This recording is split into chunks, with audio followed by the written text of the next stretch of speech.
Olá pessoal, tudo bem com vocês? Paulinho por aqui, chegando para compartilhar com vocês mais um vídeo, mais uma reflexão, mais um conteúdo daquele que tem o poder de te levantar por dentro e te colocar na direção da realização dos seus sonhos, porque melhor do que sonhar é realizar os seus sonhos. E o tema do nosso vídeo de hoje é um pouco diferente, né, daqueles que nós estamos já acostumados a ver por aqui, mas que vai na mesma linha e fará muito sentido para você. Hoje nós vamos falar a respeito de meta o louco. É isso mesmo que você ouviu, meta o louco. Como assim, Paulinho, meter o louco? O que é que você quer dizer com isso?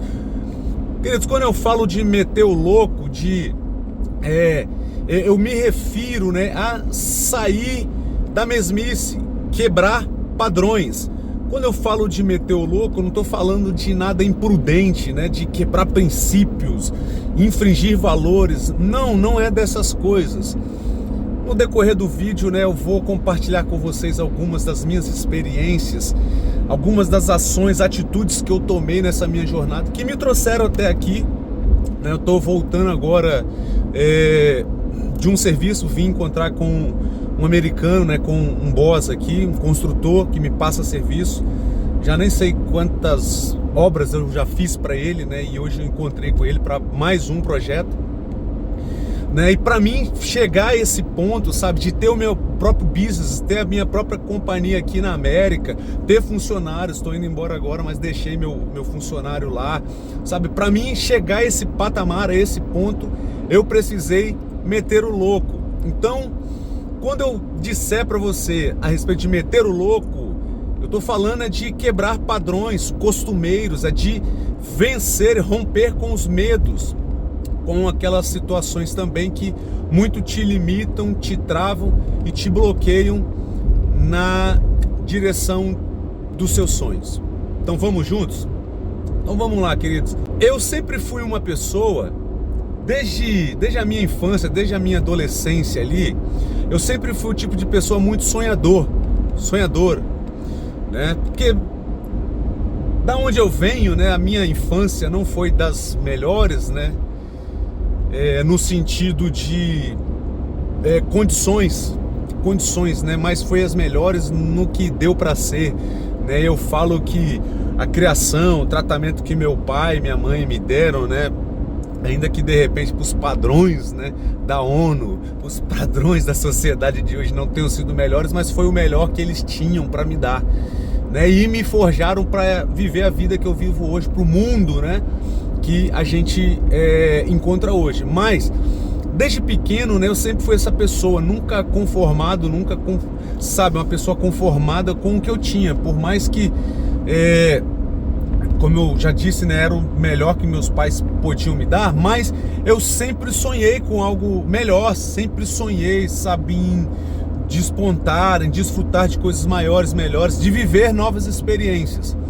E aí eu me lembro que a primeira vez na minha vida que eu tive que quebrar um padrão, que eu tive que meter um louco, sabe, foi quando eu ainda na minha infância, né, praticamente, eu trabalhava com meu pai. Eu lembro que eu com 9 anos, eu já limpava grade, limpava e pintava, né? Meu pai era serralheiro, então ele fazia grades, e eu limpava e pintava essas grades, até que, poxa, pra minha idade, né, isso era o que dava pra eu fazer, o nível de responsabilidade. Mas eu lembro que, por mais que eu trabalhasse, meu pai ele sempre falava, não, pinta essa grade, entrega essa grade que eu vou te pagar. Mas ele nunca me pagava. Eu lembro que eu sempre queria, né, ter as minhas coisas. Eu não sei se é da época de vocês, mas eu lembro que teve uma fase, que teve uma moda aí no Brasil, que começou a época, né, a fase dos bermudas de veludo, os bermudões de veludo. Na época a marca era Ciclone, né? E a Ciclone, nessa época, não era marca de funkeiro não, tá? Era marca de gente boa. Não que os funkeiros não sejam gente boa, né? Gente boa. Mas deixa eu voltar aqui para mim não me complicar.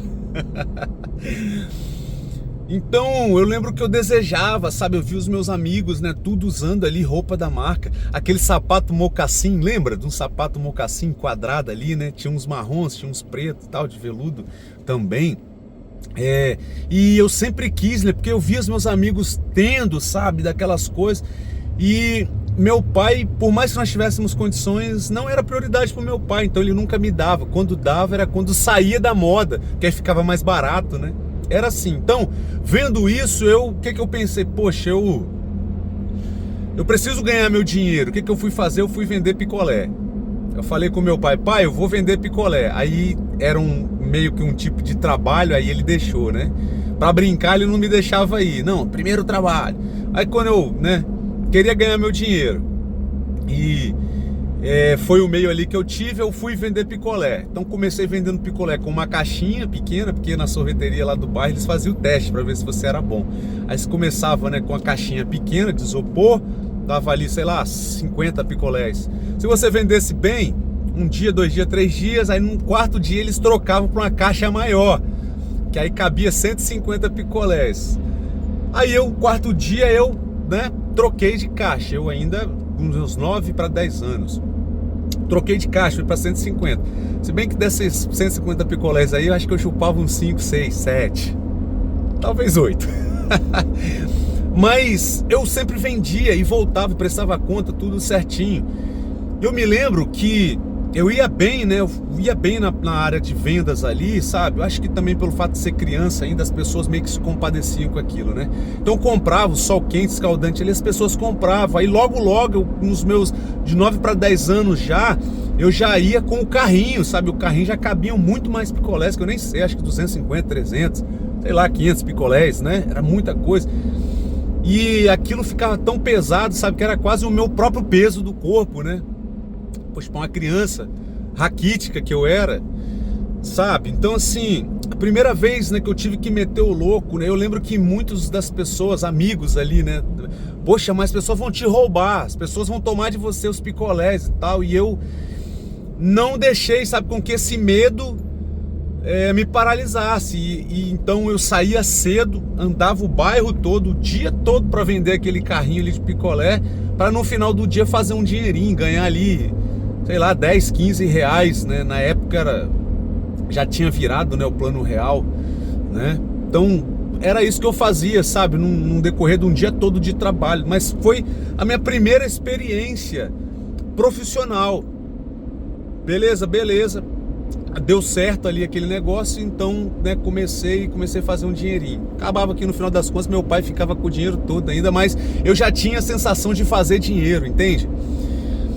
Tempo se passou, outra situação que muito assim me marcou. Eu já estava agora, né, já adulto, já estava trabalhando carteira assinada. Meu primeiro emprego, né, tava indo bem também. 4 anos eu fiquei naquela rede de supermercados, entrei como repositor. Com 2 anos eu fui promovido para encarregado de seção, de setor. Tinha ali na época do verão, né, que ficava mais busy, né, dava mais gente, tal, o movimento aumentava. Eu tinha coisa de 10 funcionários na minha equipe. Só que aquilo ali também já não, sabe, não dava pra mim mais, não tava legal, porque por mais que eu ali com 20 anos, 20 para 21 anos, né, foi mais ou menos nessa fase, sabe, por mais que eu ganhasse bem, o supermercado era uma vida assim que sugava muito. Eu ganhava bem, mas eu não conseguia usufruir daquele valor, porque eu trabalhava de domingo a domingo, entende? Então chegou um ponto que eu lembro que eu quis ir para a área industrial. E eu falei o seguinte, né? Eu falava com os meninos lá que trabalhavam comigo, né? Não, cara, para mim já não dá mais, não tá mais legal, sabe? Eu sempre fui meio inquieto também, né? Nunca gostei de ficar fazendo a mesma coisa muito tempo, no mesmo lugar, sabe? A rotina sempre me incomodou demais. E eu lembro que quando eu falava isso com os meninos que trabalhavam comigo lá, né? O Maguinho, o Gil, né? Gilberto, trabalhavam comigo lá. E eles, mas Paulo, você vai sair mesmo? Eu falava, vou sair, cara. Você vai fazer o quê? Eu falava, rapaz, eu vou pra área industrial, vou trabalhar sujo de graxa. E nessa época, poxa, eu encarregado, eu já trabalhava limpo, né? Trabalhava limpinho, de camisa branca, uniforme social. E eles, rapaz, você é doido. Você é doido, mas assim, é porque eu queria crescer na vida. E eu já havia chegado num ponto de estagnação, sabe, ali naquela função, né, naquele meu primeiro emprego. E estagnar, queridos, não dá. Você não pode, sabe, se aceitar estagnar na vida. Eu tenho uma frase, um ditado que eu encunhei que diz que agradecido sempre, correto? Nós precisamos ser agradecidos por tudo aquilo que o Senhor nos proporcionou e nos proporciona viver, porém, acomodados jamais, queridos. Você não pode se acomodar, por melhor que seja a condição e a situação que você vive hoje, sabe? Você não pode se permitir acomodar, porque no momento em que você começar a se acomodar, você começa a morrer também. E aí tem uma frase que eu aprendi lá nesse meu primeiro emprego, né, no supermercado, o Extra Bom, lá do Espírito Santo. Eles investiam muito em nós, né, como encarregados, líderes ali. E eu, uma vez num treinamento, né, desenvolvimento pessoal, humano ali, e de equipe também, eu ouvi a seguinte frase, né? Todo dia é dia de crescimento e evolução, pois assim como a lua cheia, quando paramos de crescer, começamos a diminuir. Então, se você não quer diminuir na sua vida, sabe, você não pode se acomodar com o tamanho que você tem hoje. Você sempre tem que querer crescer mais, né? E aí, então, eu me vi num ponto já de estagnação ali no mercado. Eu falei, cara, eu preciso, né, mudar. A minha veia, né, é industrial. Lembra que eu falei lá do início, né? Eu trabalhava com 7 anos, trabalhava com meu pai ali. Via meu pai soldando, fazendo grades, né? E eu limpava e pintava as grades ali, entregava. Então, de certa forma, essa era a minha veia, né, industrial. E eu, então, já com 20, 21, saí do mercado, pedi para ir embora, abri mão de um bom salário, abri mão, né, de um status que tinha ali, meti o louco de novo e fui começar do zero na área industrial. E eu fui para o Senai fazer curso, fiz curso de mecânico industrial, fiz curso de solda no Senai, até que eu me matriculei num curso técnico, comecei em uma longa história nesse curso técnico, mas antes de eu me formar eu fiz todo um processo, né, para um estágio, todo o processo online para Vale do Rio Doce, a antiga CVRD, a CVRD, né, antiga CVRD, depois privatizou, aí virou Vale. Eu fiz esse processo, né, coisa que era comum na minha época, as pessoas falaram, esse negócio de processo online, isso aí não dá certo não, só entra peixe, só entra peixada. E a despeito do que as pessoas, os meus próprios amigos de classe falavam comigo, eu me inscrevi, fui passando, fui fundo, até que eu, na última etapa do meu processo, né, para estágio, eu lembro que foi a dinâmica de grupo, onde tinham as psicólogas todas lá, né, os supervisores das áreas que iriam escolher os alunos. Eu lembro assim, queridos, eu sempre fui bom nisso aqui, né, de falar, de me comunicar, me expressar. E eu lembro que a dinâmica que mudou o meu game, que me fez ser contratado, foi a dinâmica onde nós tínhamos, né, as psicólogas dividiram em grupo. E a tarefa éramos nós desenvolver uma torre de cartolina, né, que ela fechada ela tinha 1 metro, ela aberta teria 1,60, ok?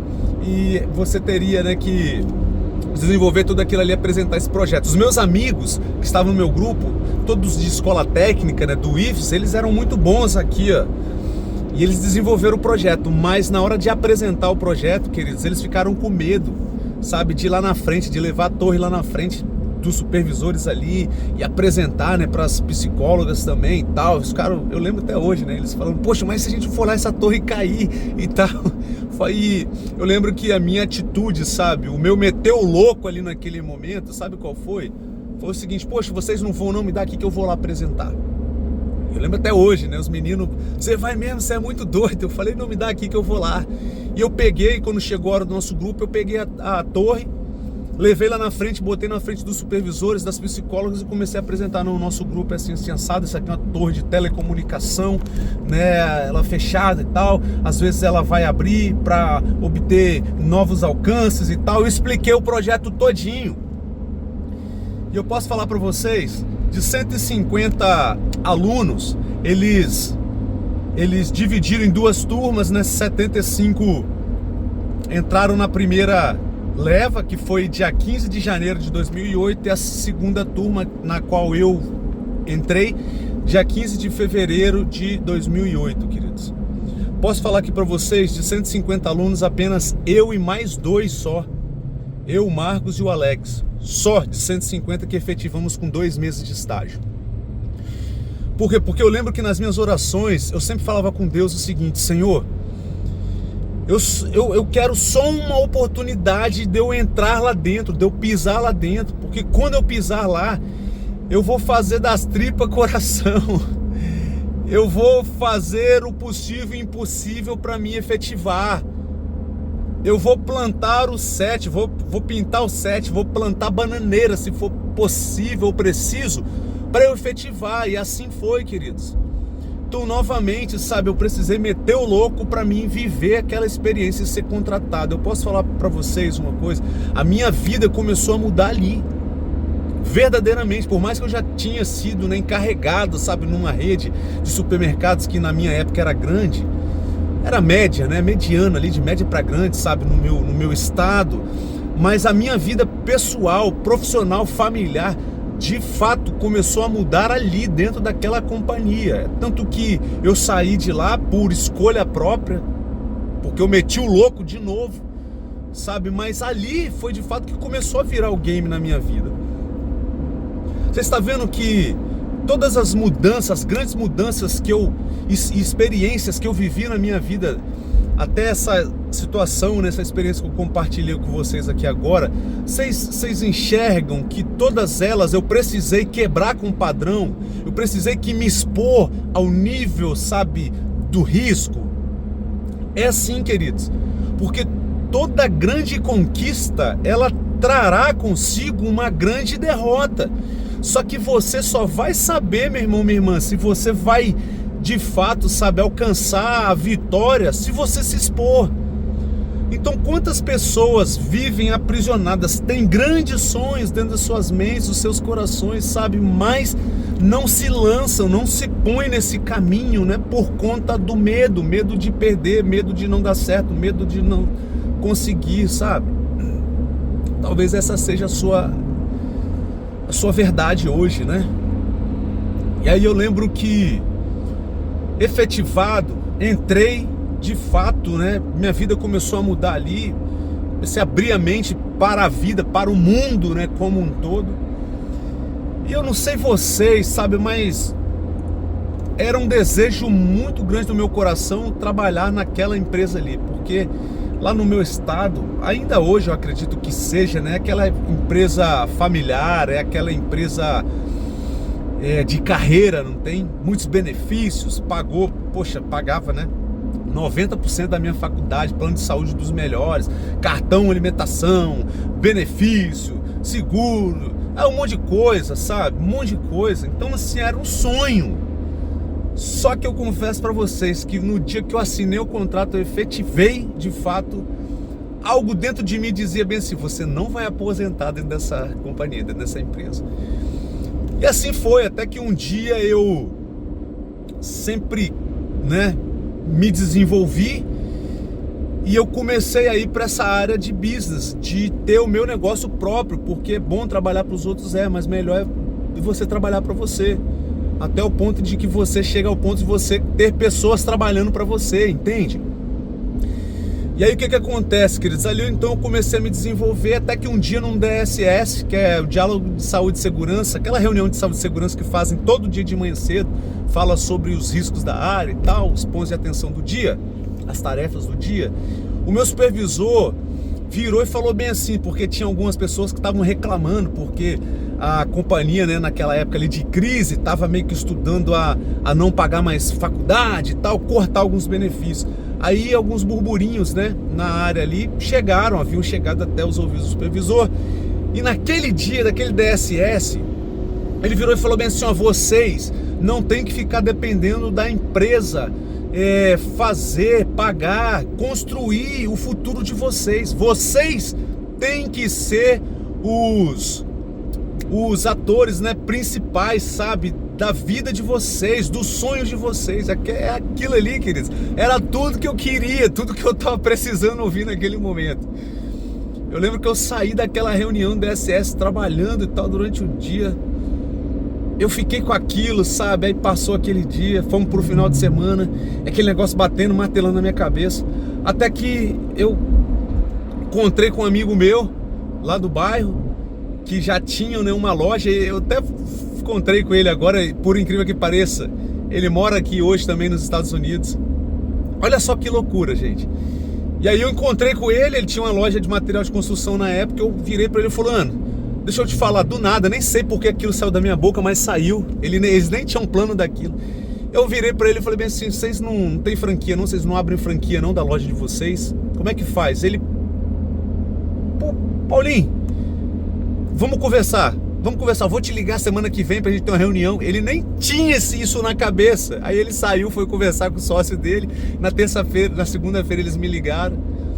E eu sentei com eles na terça, eles me apresentaram o projeto. Não tinha nada ainda de projeto para franquia. Mas para vocês verem, eles também meteram o louco. Entende? Se expuseram ao risco, se arriscaram, tomaram risco, né? Essa é a palavra, né? No mundo do business corporativo, né? Tomar risco. Tomaram riscos dele, eu tomei o meu, me apresentaram o projeto, eu vi que era aquilo que eu queria, eu precisava viver aquilo. Eu sentei na quarta-feira, cheguei na empresa, chamei ia falar o nome dele aqui, chamei meu supervisor no rádio, atenção fulano, tal. Não, pode vir aqui, Paulo. Sentei na mesa dele e falei com ele, me manda embora. Ele tomou um susto, porque naquela situação ali, naquela ocasião, a empresa de fato ela estava desligando muitas pessoas por causa da crise, né? Só que eu não estava cotado para isso, sabe? Quem tinha o seu trabalho ali queria segurar, né? E eu não, eu pedi para ele de fato me desligar. Ele falou, rapaz, você é doido? Foram essas palavras dele. Por que você está falando isso? Eu expliquei para ele e ele ainda tentou me convencer, né? Que eu já era responsável de uma determinada área, a área hidráulica, né? Na área que eu trabalhava, a minha responsabilidade, eu era o cara da hidráulica, né? Então assim, ninguém fazia o meu trabalho, só eu mesmo, sabe? Ele virou e falou, mas Paulo, você não acha que seria mais prudente você fazer esse negócio, né? Seu sonho, girar primeiro e depois que lá der certo, você vir aqui se desligar? Eu virei para ele e falei bem assim, não, fulano, eu sei que essa seria, né, a situação mais prudente, mas eu preciso do dinheiro daqui da minha rescisão para me botar tudo lá. De fato, queridos, eu queimei as minhas pontes. E ele virou para mim e falou assim, rapaz, você é muito corajoso, você é muito doido, né, em outras palavras. Falou bem assim, mas eu vou conversar com o nosso gerente e te dou o retorno. Então assim, queridos, mais uma vez eu quebrei um padrão, eu tomei risco, né? Eu meti o louco, sabe? Para avançar na direção daquilo que era um sonho meu. E depois que eu queimei aquelas pontes, queimei os barcos, os navios, não tinha mais para onde voltar, queridos. Eu já era casado, já tinha uma casa, sustentar uma família, né? Mas posso falar uma coisa com vocês? Deus nunca vai nos deixar na mão, Deus nunca vai, sabe, nos deixar desamparados, queridos. Principalmente quando eu e você agimos debaixo de direção, debaixo, sabe, de um impulso que Deus mesmo tenha colocado nos nossos corações. Deus nunca vai nos deixar desamparados, entende? E aí assim foi. Saí de lá, peguei toda a minha rescisão, botei dentro dessa loja. Ali eu aprendi a lidar de fato, né, com meus funcionários. Ali eu aprendi a gerir caixa, ali eu aprendi, sabe, a comprar, ali eu aprendi a vender, ali eu aprendi a lidar com clientes, que esse papo de cliente tem sempre a razão, não é assim não, tá? Isso é mentira. Não vai nessa não, se você tem um business que você vai se quebrar, vai quebrar o seu business, entende? Então ali, queridos, eu me desenvolvi e eu sempre tive um sonho de morar fora. Sempre, desde que eu me entendo por gente, eu quis morar fora. E para vocês verem como é que era isso, queridos, quando Deus está no negócio é assim que acontece. Se aconteceu assim na minha vida, na sua vida não vai ser diferente. Eu me casei com a Deise em 2009, 29 de junho, 24 de junho de 2009. Eu acho que é isso mesmo. Porém, antes da gente casar, eu tive essa conversa com ela. Olha, meu bem, eu tenho o sonho de morar fora, de criar os meus filhos fora do Brasil. Então, no dia que a gente casar e no dia que nós tivermos um filho, eu pretendo me mudar. Esse é o meu projeto de vida. Dá para você? Pode ser assim para você? E nós nos acordamos ali, entende? Então o que aconteceu? 2016, queridos, eu saí da loja, abrimos a loja, coloquei a loja. Poxa, foram 2 anos, né, nessa experiência de loja ali dentro de um mall. Foi muito bom. Aprendi o que tinha que aprender.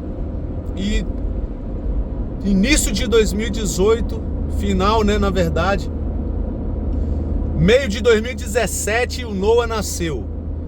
Início de 2018 eu falei com o Deise, deu a hora. Deu hora de quê? Deu hora da gente ir embora. Ah, mas vamos pra onde? Não, vamos pros Estados Unidos.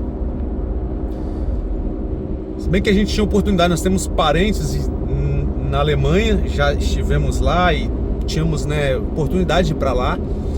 Mas temos amigos espalhados no mundo todo, mas o meu sonho era aqui, porque eu tinha amigos também de infância aqui. E ela não tinha botado, sabe, muita fé nesse negócio. E eu falei com os meus sócios, cara, vocês sabem, desde sempre, né, eu tenho um sonho de morar fora, criar meus filhos, e o Noah nasceu, então deu a hora, eu queria sentar com vocês, negociarmos a nossa parte aqui, né, a minha parte, entendeu? E assim foi, sentamos, negociamos, e nós nem tínhamos documento ainda, e eu já falando, não, tô indo embora, final do ano eu tô indo embora. Pessoal, mas você já tirou o visto? Falei, não tirei o visto ainda não. Mas como é que você vai? Já deu certo. Tinha uma convicção tão grande, queridos, no meu coração, tão grande que nada, sabe, paralisaria isso, né? Tinha uma certeza, tinha fé tão grande. E a prova para Deise foi essa, né? Porque ela ainda desacreditava, né? Então ela, nas orações dela foi o seguinte: não, Senhor, nós vamos, né, dar entrada nessa documentação e se sair eu vou entender que é um sim do Senhor. E queridos, mesmo na época de crise, nós tiramos o nosso visto em 3 meses.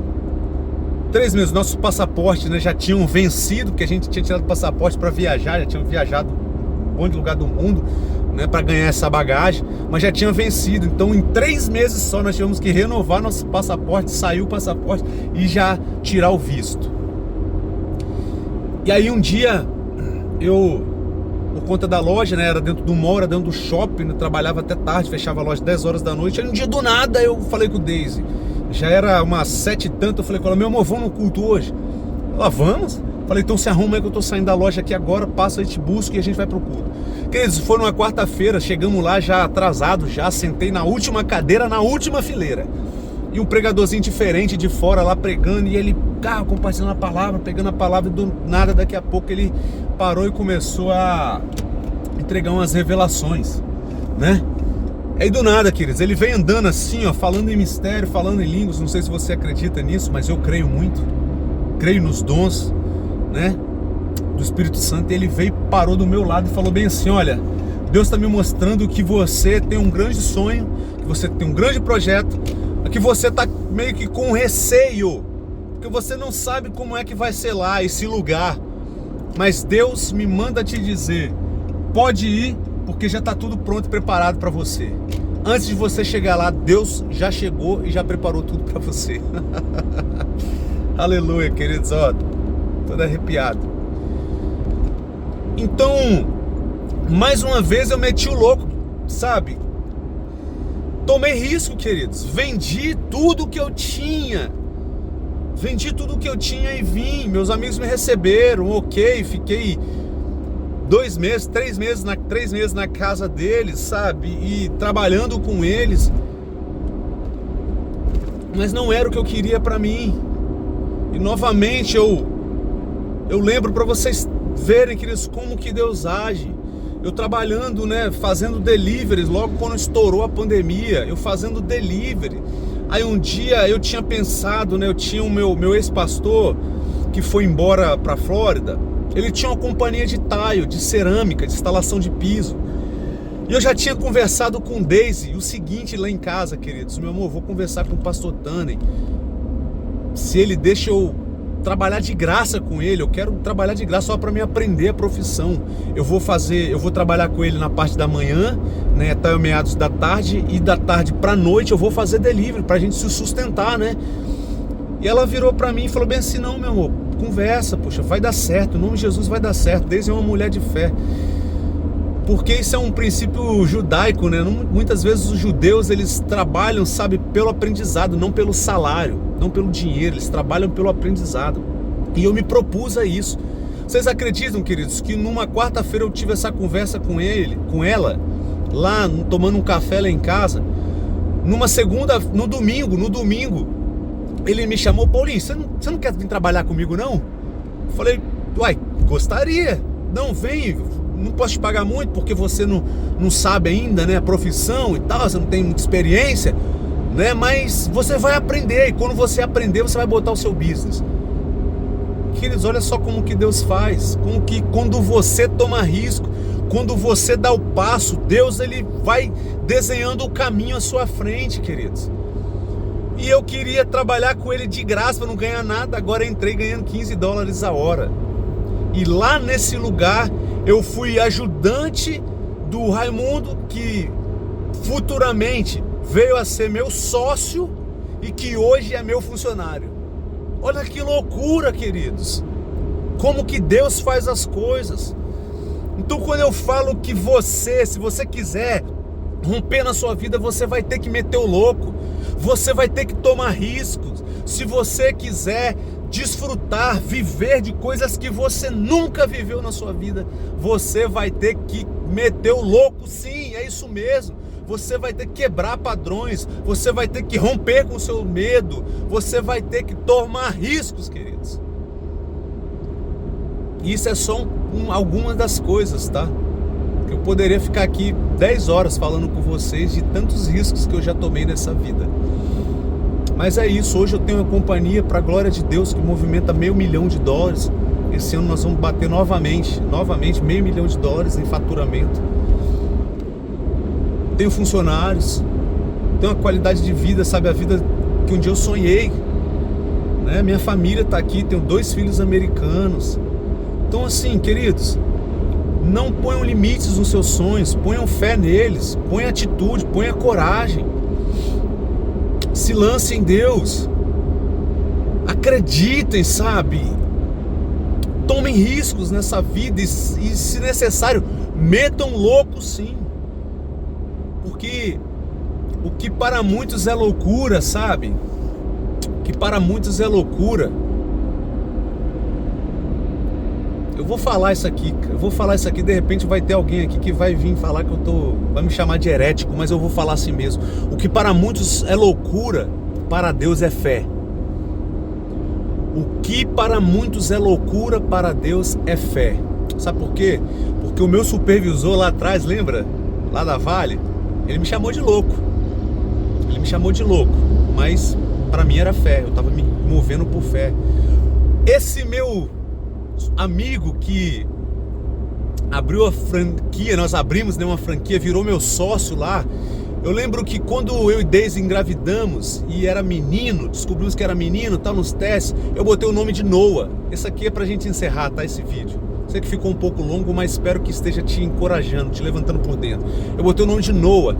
E esse meu amigo, que hoje mora aqui também, ele me falava bem assim: Paulinho, por que você botou o nome de Noah? Ele ficava me zoando, né? Até nós lembramos agora esses dias, essa conversa. Aí eu falei: não, Noah é o Noé, né? Noé, da Bíblia. Mas você não é porque você não botou Noé, você botou Noah. Aí eu virei para ele e virava, né, para ele, falava bem assim, porque Noah pode ser um pouco diferente aqui no Brasil, mas ele não vai ser criado aqui no Brasil, ele vai crescer e vai ser criado lá nos Estados Unidos. E lá nos Estados Unidos, Noé é que é diferente, é que é estranho. Noah é comum lá, Noé é estranho, ele vai ser criado lá. Entende? E se passaram agora 7 anos, aqui estamos nós, e Noah, que é o meu filho, hoje tem 9 anos, já está totalmente adaptado à cultura. Ontem, né, nós estávamos conversando com um amigo que está visitando nós aqui, e esse amigo perguntou: Noah, você prefere falar português ou inglês? Ele falou: eu prefiro falar inglês. Mas por quê? Porque para mim é mais fácil. Entende, queridos? Então não tem nada que pague isso. Ou eu poderia estar resignado até hoje na minha vida, amedrontado, encurralado, sabe? Lá, vivendo aquela vidinha, infeliz, tendo um bom salário, né? Porque afinal de contas eu tinha um bom salário, tinha uma boa condição de vida, né? Uma vez por ano nós viajávamos, sabe? Né? De férias, a família. Poderia estar lá, né? Numa gaiola, cravejada de ouro e diamantes, mas ainda uma gaiola. Ou eu poderia estar aqui, realizando os meus sonhos, vivendo os meus sonhos. Isso é só o começo, entende? Então, pega isso, queridos. Aquilo que para os outros, aquilo que para o mundo é loucura, para Deus é fé. E Deus honra a fé. Ele honra a fé. Amém, queridos? Então é isso. Eu sei que esse tema aqui hoje, né, é um pouco diferente do que nós estamos acostumados aqui, mas precisava vir aqui gravar e compartilhar isso para te abençoar, para te encorajar, porque eu sei que você também é uma pessoa de sonhos. E melhor do que sonhar é realizar os seus sonhos. Tá bom? Então é isso. Fico por aqui no vídeo de hoje. Faço votos de paz e prosperidade sobre a sua vida, a sua casa, a sua família. Que Deus te abençoe. Nos vemos no próximo vídeo. Tchau, tchau.